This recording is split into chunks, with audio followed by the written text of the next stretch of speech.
Hey, how's everyone doing?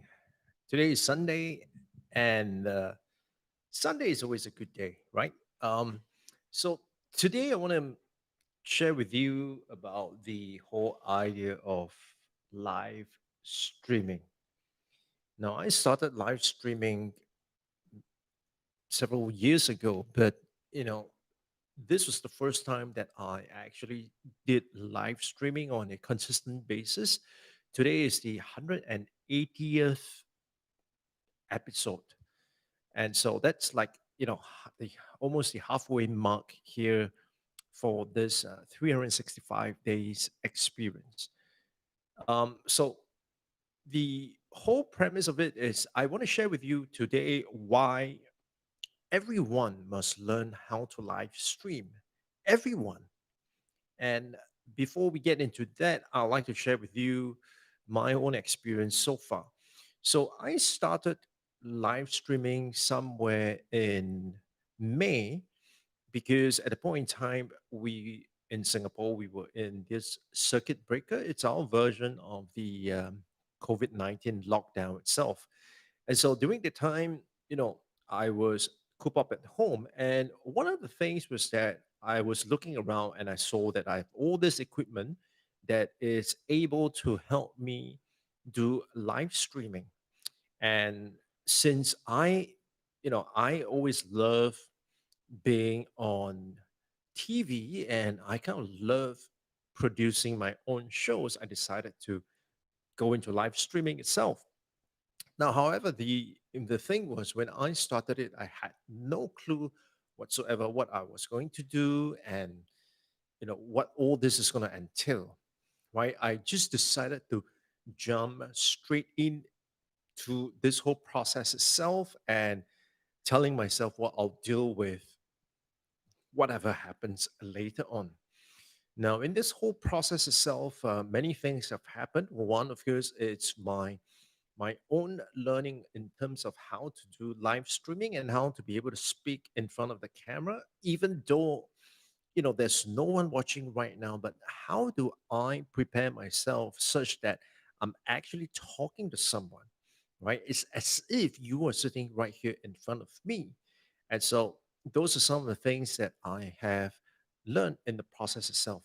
Now, I've also learned in terms of lighting, how do I get the lighting correct and how do I get the right lighting right so that, it creates a more flattering, visual of myself, as well as how do I ensure, especially for someone like me who wear glasses, how do I ensure that, there is no reflection in my glasses because that can be a little distracting, right? And then of course, I look at how I could make the visual a lot better, and so an investment in the camera itself was something that was due.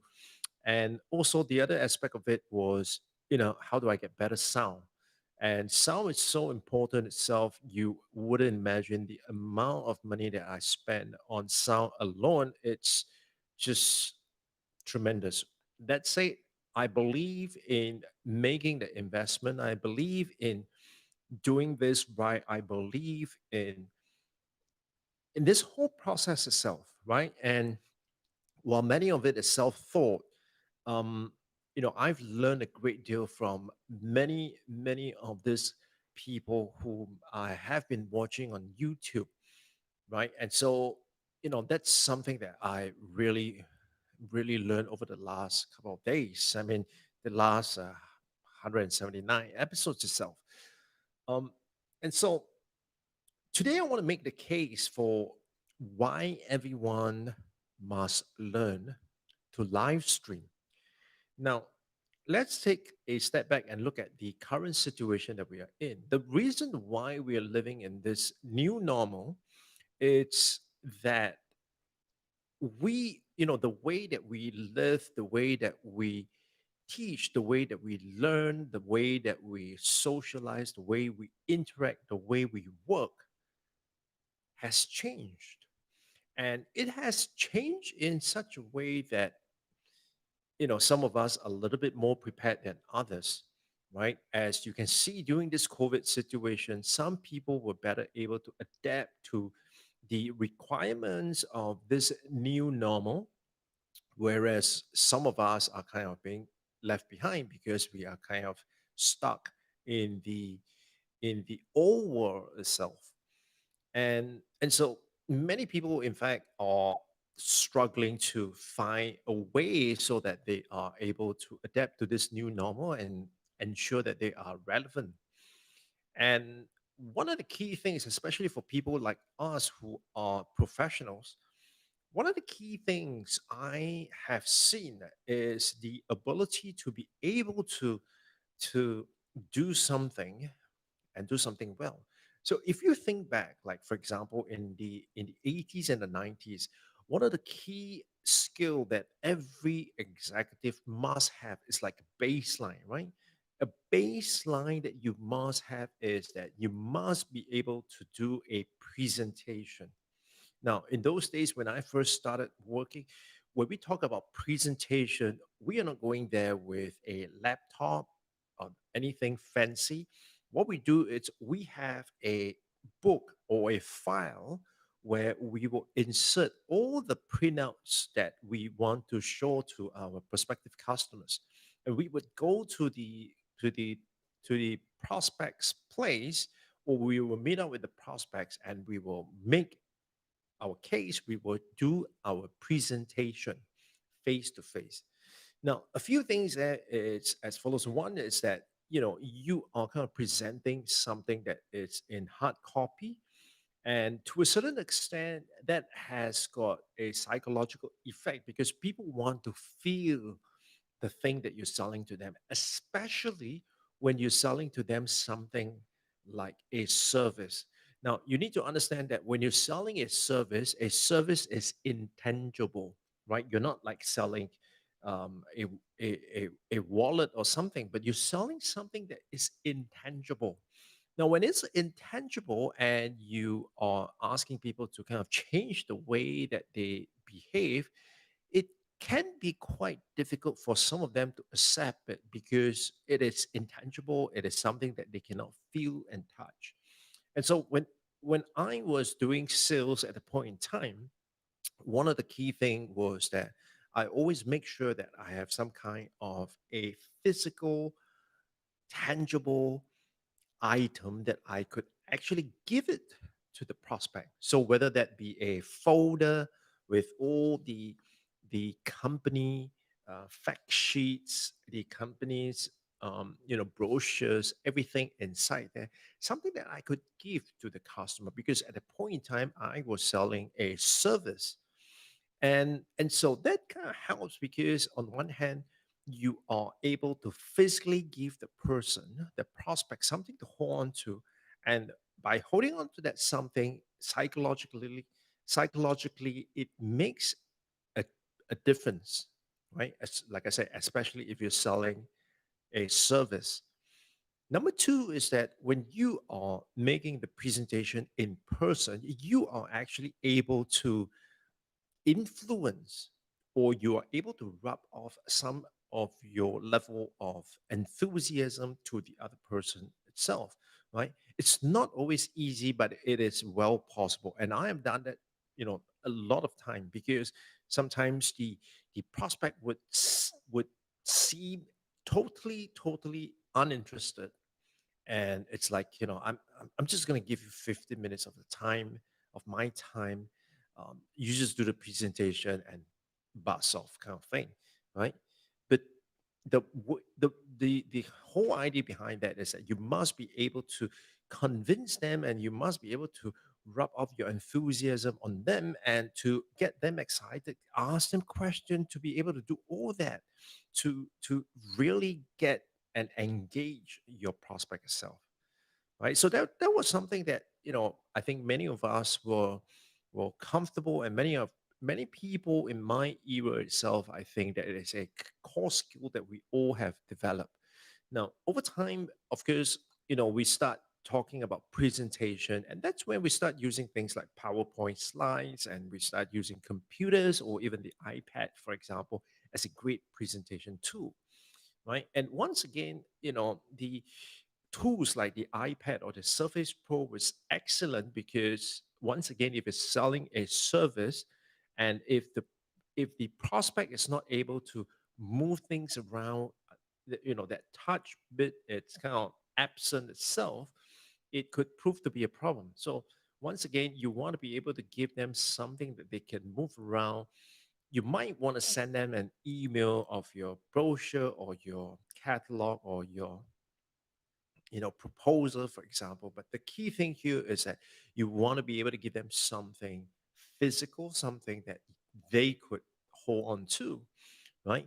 And once again, because that is done in person, it's possible again for you to read the body language, and then to be able to make your adjustment in terms of your presentation. Now, of course, when we come into today's context itself, and particularly with COVID fast tracking this whole idea of doing things online, if you have done any form of a training online or conducted any meetings online, one of the key things that you would probably find that is a great challenge is that how do you engage with people, via a Zoom session? Because in this part of the world, people are a little bit shy to be in front of the camera, so they will turn off the cameras when they are in the session itself. So you would be seeing like blank screen, and when you do your presentation, you are not able to read their body language and how they're going to respond to that, unlike when you are able to do that in an in-person presentation. And so, many people struggle with that because you are not able to feed off other people's energy. And so it really requires you to have a reservoir of energy and enthusiasm when you're making the kind of presentation online, and to be able to make your case in such a way that you engage your audience, right? And so, I think if you say that in the 90s and 2000, the minimal skill that you must have is a presentation skill, to be able to stand in front of people and make your presentation, whether to a large group of people, to a small group of people, doesn't matter. But the point is that you must be able to make a presentation. If that's the core skill that any executive must have, I would argue that in today's context, the baseline skill that any executive, and in fact, I would even say, students must have, is to be able to make that presentation in front of a camera. And you would have to understand that the limitation to this is that how you are able to control what other people are seeing in front of, in in the presentation itself. And then the other thing is, how do you make it in such a way that you're able to engage the other people, even without them, taking the initiative to respond? I mean, I have conducted training programs where people are enthusiastic, they are engaging in the process itself. But I have also conducted online virtual sessions where people are just, they're just not interested. And so we still have to find a way to engage them and not lose them, because in the online scenario, once people are lost, it's very difficult to kind of recover that attention or that focus again. So I'm making the case that everyone must learn how to live stream. Now, there are a few things here that where we talk about how to live stream. Number one, of course, is that there are so many things for you to consider, because in the past, when you talk about presentation, there are just very few things that you have to take note. One, of course, you have to take note. It's the slides that you're going to be showing, the slide deck that you're going to be showing, how much details you're going to show, and how much details you're going to explain, right? And so that's one key set. The other key set of things that you would have to take note would be the people in the room, because you would want to be able to reach their body language, and you want to be able to discern from how they respond to you and how you would adjust your presentation on the fly, right? So at best, it's just two key things that you will have to take note of. Now, in the online space, when you're doing live streaming, it's very, very different. There's so many things for you to consider and to take care of, that if you are not familiar with it, you will be very easily overwhelming, right? For example, when you are making a presentation like this, right, you have to take note of the camera, and how do you look at the camera so that you maintain that eye contact with your audience itself. And many of us, some sometime, if not most times, we fail to look in the camera, and as a result, that it seems like we are saying certain things, but we are not looking at the person. We're not maintaining that level of eye contact, and that's very quickly you could lose the attention and the focus of your people. So this is one key area that you want to look at. Number two, you also want to make sure that in terms of volume, in terms of your sound, it's something that it's of a good quality. People can hear you. They are not straining to listen to you. They are not affected by, a sudden increase in sound, or too low a volume, that kind of thing. And in addition to that, you want to make sure that there is no echo in the room, and the clarity of the audio is just great, right? And before we forget, if you have already been doing live streaming, make sure you drop your link in the comments. I would like to check it out, and perhaps even learn from you, right? So number two thing is that you want to be able to make sure that your audio is good. Now, the third thing that you want to make sure that it's good will be the lighting, right? So, like for example, here I have a lighting, and as you can see from my previous videos itself, I have done so much in terms of the lighting. I believe right now the lighting is way, way, way better than when I first started. um I, one of these days I would give you a behind the scene look at how I set up the lighting as well, right? But before we get into that, you have to take care of the lighting, and unless you are trained in terms of the lighting itself, you may get a very average lighting that most people that you see on most Zoom call, where it's atrocious, or it's just not flattering, right? So lighting is something that you would have to take note. Now, the other thing that you would have to take note would be, is in terms of the technical aspect, right? What bit rate are you live streaming at in terms of your video, and is there a delay between the audio and the video, or is that in sync because of the way that the signal is being converted into a digital format, and then streamed to the video itself. All those things you need to take into account. So how do you make sure that all those are ironed out, that the kinks are ironed out itself?